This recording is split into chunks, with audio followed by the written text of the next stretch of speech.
It's Friday, January 15th, and the time for your Barbados Today morning news update. Prime Minister Mia Mottley has defended her government's decision to cover the costs for returning nationals and tourists who have been waiting in quarantine hotels for more than 72 hours for their COVID-19 test results. The stance comes on the heels of strong criticism from several quarters about compensating those in quarantine, particularly visitors who had run out of funds due to the unexpected delay.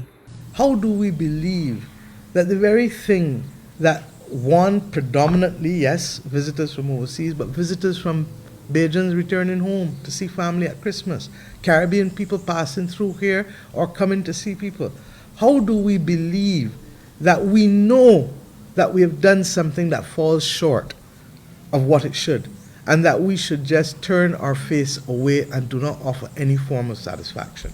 That's not the school that I was brought up in. That's not the Barbados that I know, and that's not the person that I am. And I regret to say that I don't believe that the majority of Barbadians who heard, or let me put it another way, the majority of people who heard people could even want to believe that we could do something that falls short and just turn our backs on people, especially in circumstances where in many instances those persons would not have budgeted nor would not have the funds to be able to pay.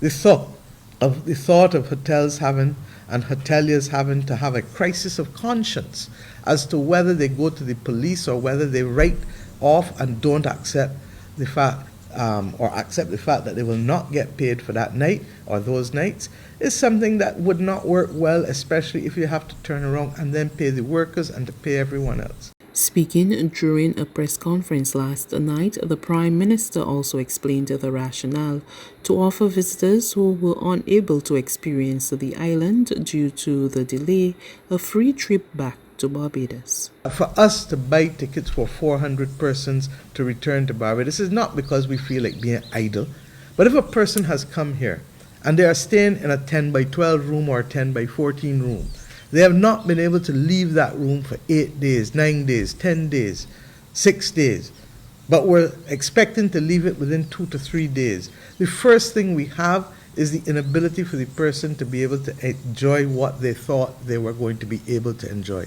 The second thing that we have is that they've never gotten to be in the country or see the country.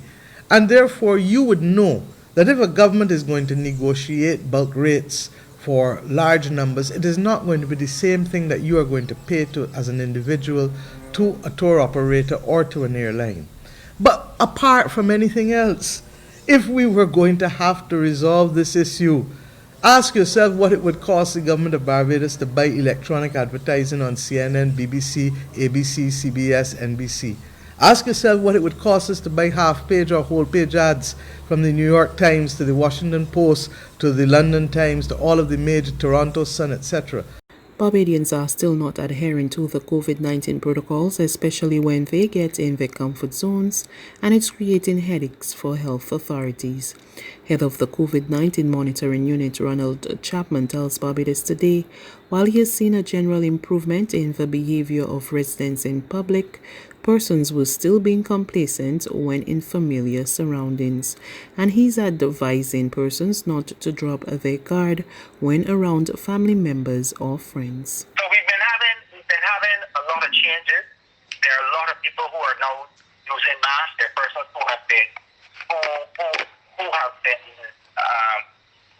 practicing the protocols. They've been putting them into place and so on. But the challenge is that we're still having some pockets where people with close personal friends and family, where they're not in a structured environment like a supermarket or something of that sort, but they're still not there, maybe by a rum shop or under a tree playing some dominoes and so on. And those are some of the concerns. One of my other concerns is the traveling salesman, the itinerant salesman, where you have to have some conversation with them soon, because they realize that a lot of them go from place to place all over the island, and that they generally do not wear masks. On a couple of occasions, I had to speak to about 2 of them with reference to the wearing of masks as they approach different homes to sell, to do their trade. There is no evidence to show that any of the officers of the National Union of Public Workers was behind a recent social media call for frontline workers to stage industrial action. Word of this from NUPW Acting General Secretary Wayne Waldron following an internal investigation into the post, which named one of the union's industrial relations officers as the person urging workers to call in sick in a bid to press demands for hazard pay. Read the investigation and point to the evidence, right? So it then point to the evidence. So so far, with the lack of evidence of that, it would appear to be a malicious act. Because the evidence has not been forthcoming.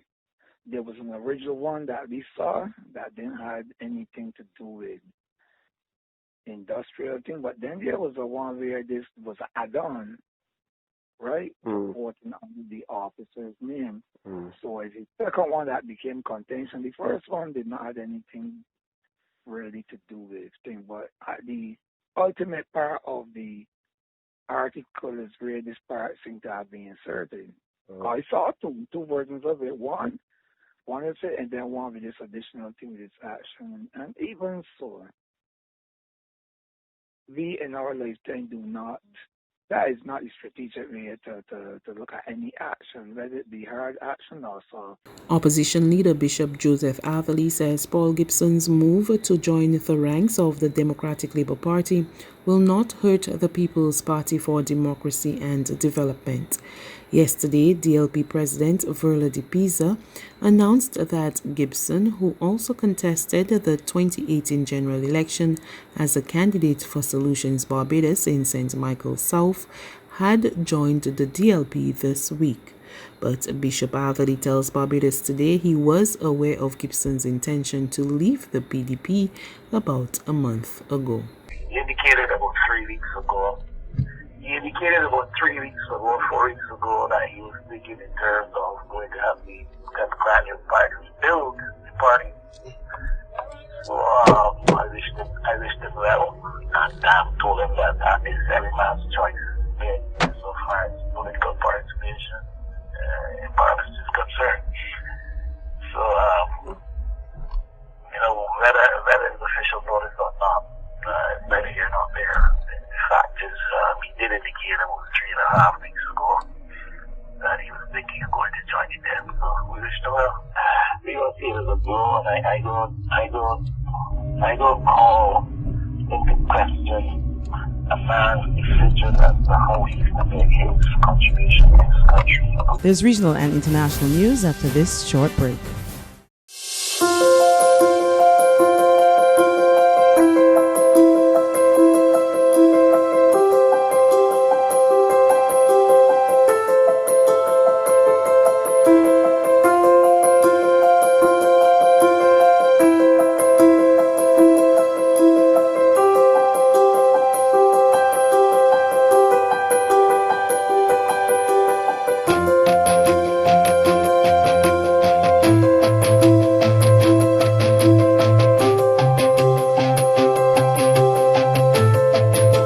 Barbados Today, news you can trust.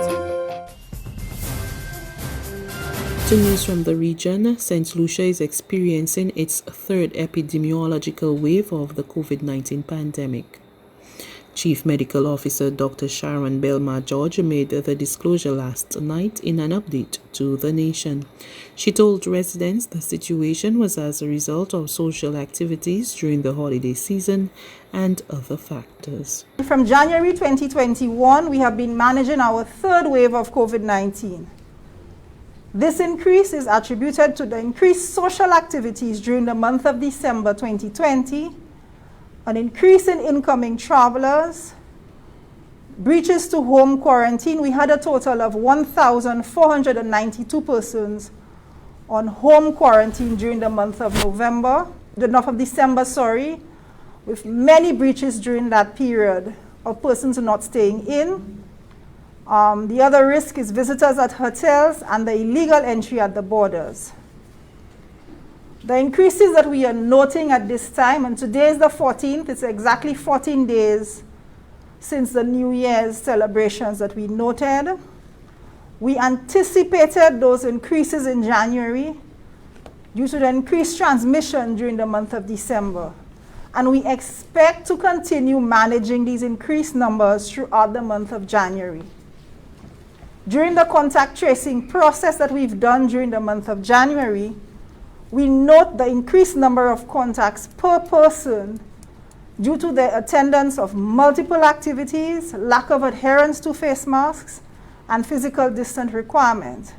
We are presently monitoring 163 primary contacts of cases. And finally, United States President-elect Joe Biden unveiled a $1.9 trillion stimulus package proposal designed to jumpstart the economy and speed up the U.S. response to the COVID-19 pandemic.